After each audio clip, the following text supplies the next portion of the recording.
when my colleague who was working with Rosemont Apple Valley District, which later became DQ, was leaving to go to work for the Bureau of Mediation Services, and I was assigned to work with this group. And he told me they want to merge, and I kind of laughed. Nobody wants to merge, this is silly.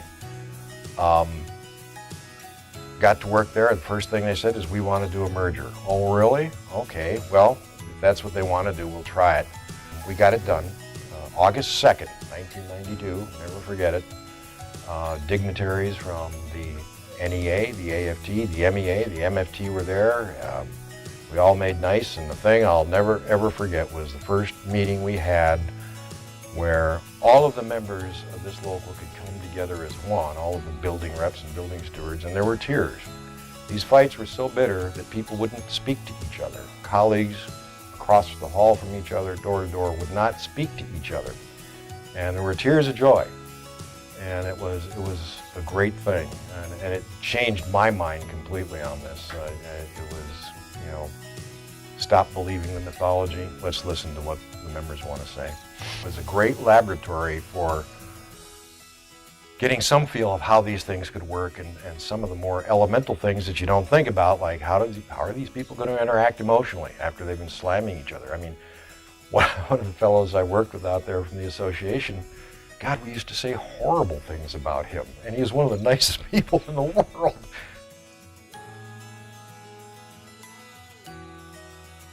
I think we established a level of trust. And one of the big things is when we offered to share our MEA convention in the fall with the Federation. I think that was just like, boom, I think they're serious. And from then on, it got better. The biggest thing to overcome in the merger conversations was our own mythology. It had very little to do with reality. It had to do with marketing and being successful in terms of representing the largest number of people possible.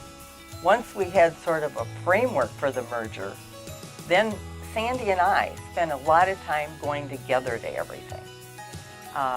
We went out and talked about it. It wasn't me going to our locals and her going to her locals. We went together.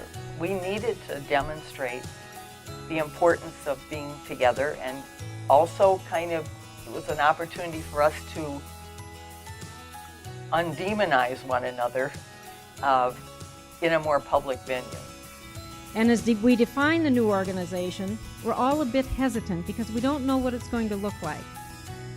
And actually, we've had the discussion that if the new organization looks too much like the MEA, then the MFT members won't accept it. And if the organization looks a little too much like the MFT, the MEA members won't accept it. And if it looks too different from both organizations, maybe nobody will accept it. And I believe that while our new organization must honor our separate histories, it must also be strong enough to address a vastly different future and a vastly different environment for teachers. Our effort is to create a new, better, merged organization which forces us to give up our separate paths.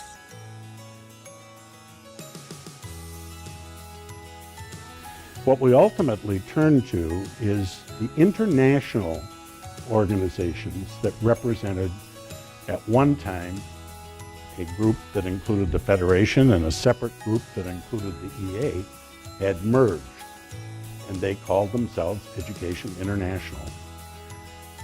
We concluded Education Minnesota would be a good solution.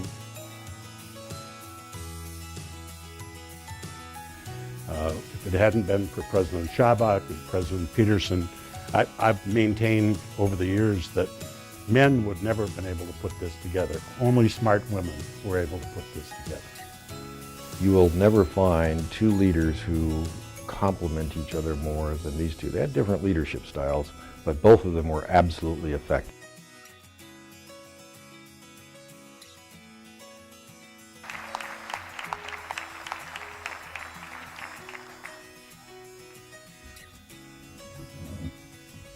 Thank you, Sandra.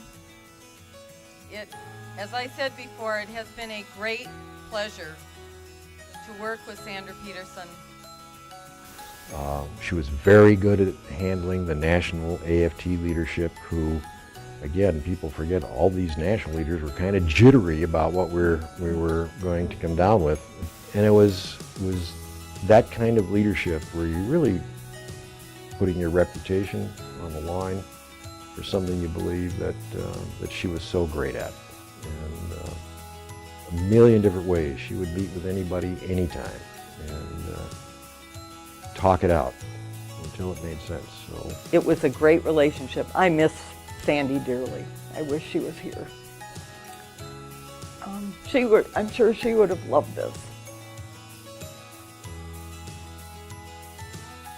All of this energy erupting into this really positive thing.